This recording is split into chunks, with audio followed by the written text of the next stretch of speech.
Shalom, sahabat GKI yang saya kasihi di dalam Tuhan Yesus. Pada hari ini, kita akan merenungkan sebuah tema yang saya beri judul Berkat Tuhan di dalam Kerja. Kejadian pasal 2 ayat 15. Tuhan Allah mengambil manusia itu dan Tuhan menempatkannya dalam Taman Eden untuk mengusahakan dan memelihara taman itu. Seorang pengemudi mobil taksi online, suatu hari dia menggerutu sepanjang perjalanan dari Pondok Gede sampai ke Bandar Udara Halim Perdana Kusuma. Penyebab awalnya adalah jalanan macet total. Kata orang, jalanan di sekitar Pondok Gede memang sering macet total. Namun pada saat peristiwa ini terjadi, kemacetannya itu jauh lebih parah daripada biasanya. Sehingga dengan demikian, karena parahnya kemacetan itu, gerutuan sang pengemudi mulai merembet kemana-mana. Ke hal-hal lain di dalam kehidupannya yang penuh dengan penderitaan dan kesulitan. Sang pengemudi mulai menyesali profesinya sebagai pengemudi taksi online. Menganggap bahwa pekerjaan yang dijalaninya sekarang ini adalah sebagai sebuah pekerjaan yang rendah, yang tidak berharga. Bahkan dia menganggap sebagai kutukan di dalam hidupnya.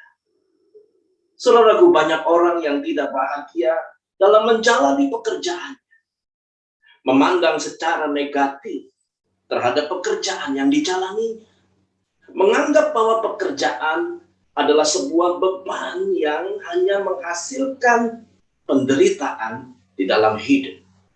Sehingga sebisa mungkin mereka menghindarinya. Sedapat mungkin mereka tidak perlu bersusah payah dan bercapek-capek bekerja. Saudaraku, tentu saja pemahaman seperti ini jelas keliru dan tidak alkitabiah. Pandangan Alkitab justru sangat positif terhadap kerja dan pekerjaan. Dalam bacaan kita, malahan ditegaskan bahwa kerja dan pekerjaan adalah bagian dalam hidup manusia. Atau lebih tepatnya, adalah sebagai sebuah panggilan dalam hidup kita. Terjemahan Alkitab versi King James mengatakan, "And the Lord God took the man and put him into the Garden of Eden to work it and to keep it." Jadi dengan kata lain, Allah menempatkan manusia di Taman Eden bukan hanya untuk tidur-tiduran atau bersantai-santai, dan juga bukan untuk bermalas-malasan, tapi untuk bekerja. Jadi bekerja adalah sebuah natur atau sesuatu yang menjadi kodrat alami manusia. Allah kita adalah Allah yang memang menciptakan manusia sebagai makhluk pekerja. Dan ini adalah salah satu gambaran dari manusia sebagai imago Dei, yaitu gambar dan rupa Allah. Jadi dengan demikian, kita bisa dengan yakin mengatakan bahwa kerja dan pekerjaan bukanlah kutukan, tetapi berkat dari Allah. Sejak pertama kali Dia menciptakan kita sebagai manusia yang merupakan gambar dan rupa Allah. Saudara, Allah kita adalah Allah yang aktif, Allah yang kreatif, Allah yang dinamis, Allah yang tidak pernah berhenti dari pekerjaan tangannya. Puji Tuhan.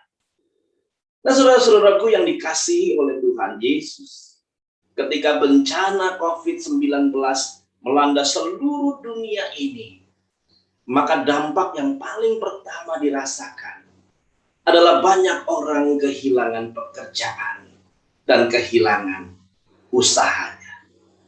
Saat-saat seperti ini baru sangat terasa betapa pentingnya kerja dan pekerjaan dan usaha dalam hidup kita. Oleh karena itu, bagi mereka yang masih bekerja dan usahanya masih terus bertahan dan berjalan, bersyukurlah atas berkat tersebut. Bekerja dan berusahalah dengan sukacita dan sungguh-sungguh. Demikian juga mari kita terus berdoa bagi mereka yang kehilangan pekerjaan, supaya tetap bisa bertahan dalam melalui badai COVID-19. Tapi bukan hanya berdoa, mari kita sisihkan juga. Jangan kita menimbun berkat hanya untuk diri kita sendiri. Mari kita sisihkan berkat kita. Mari bersatu padu menanggulangi bencana ini. Mari kita menolong orang lain. Kiranya Tuhan menolong pekerjaan kita dan usaha kita. Amin. Soli Deo Gloria.